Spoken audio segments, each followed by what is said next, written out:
কিছু নিয়ম মেনে এবং এইসব সতর্কতা অবলম্বন করলে এইরকম একটা ঘর বানিয়ে আপনিও পেঁয়াজ সংগ্রহণ করে অধিক মুনাফা অর্জন করতে পারবেন। প্রিয় চাষি ভাইরা, আপনিও যদি পেঁয়াজ সংরক্ষণ করতে চান তাহলে ভিডিওটি শেষ পর্যন্ত দেখুন। তো সর্বপ্রথমে আপনি যখন পেঁয়াজ সংরক্ষণ করতে চাইবেন তো জমিতে থাকাকালীন কিছু সতর্কতা অবলম্বন করতে হবে, যেগুলি হলো: 1 নম্বর, রোপণের 90 থেকে 100 দিন পর পেঁয়াজ ভালোভাবে পরিপক্ক হলে পেঁয়াজ উত্তোলন করবেন।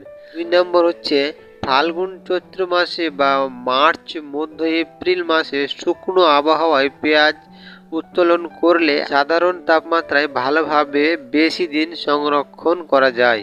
3 নম্বর হচ্ছে উত্তোলনের 1 মাস আগে থেকে সেচ বন্ধ করবেন যাতে মাটি শুষ্ক থাকে, তবে হালকা বৃষ্টি হলে তেমন অসুবিধা নাই, কিন্তু ভারী বৃষ্টি শিলাবৃষ্টি হলে সংরক্ষণের গুণগত মান কমে যায়। 4 নম্বর হলো আপনি যখন দেখবেন গাছের পাতা হলুদ হয়ে গেছে, গাছগুলো নুয়ে পড়েছে, তখন পেঁয়াজ জমি থেকে উত্তোলন করবেন। 5 নম্বর হচ্ছে পেঁয়াজ উত্তোলনের সময় 1 ইঞ্চি মতো গাছ পেঁয়াজের সাথে কেটে রেখে দেবেন। তারপর কথা হলো যে পেঁয়াজ সংরক্ষণের জন্য আপনাকে একটি ঘর বানাতে হবে। উপরে টিন, সাইডে বাঁশের বাতির বেড়া প্লাস পলিথিন রাখবেন যাতে বৃষ্টির সময় ঢেকে দেওয়া যায়। আর পিলার বা বাঁশের শক্ত খুঁটি দিয়ে মাটি থেকে প্রায় 2 ফুট উঁচুতে ঘরের মেঝে বানাতে হবে। বাঁশের বাতি দিয়ে এই রকম ফাঁকযুক্ত বেড বা টাটি বানাবেন। এই টাটির উপরে পেঁয়াজ রাখবেন।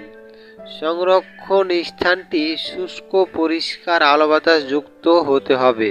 ধ্যান রাখবেন বায়ু চলাচলের সুবিধা রাখতে গিয়ে বৃষ্টির ছিটে ফোটায় পেঁয়াজ ভিজে না যায়।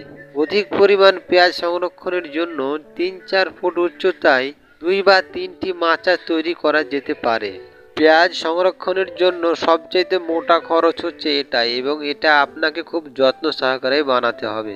7 নম্বর হচ্ছে কাটা, আংশিক, পচা ও নষ্ট পেঁয়াজ বাদ দিয়ে ভালো পেঁয়াজ সংগ্রহ করতে হবে।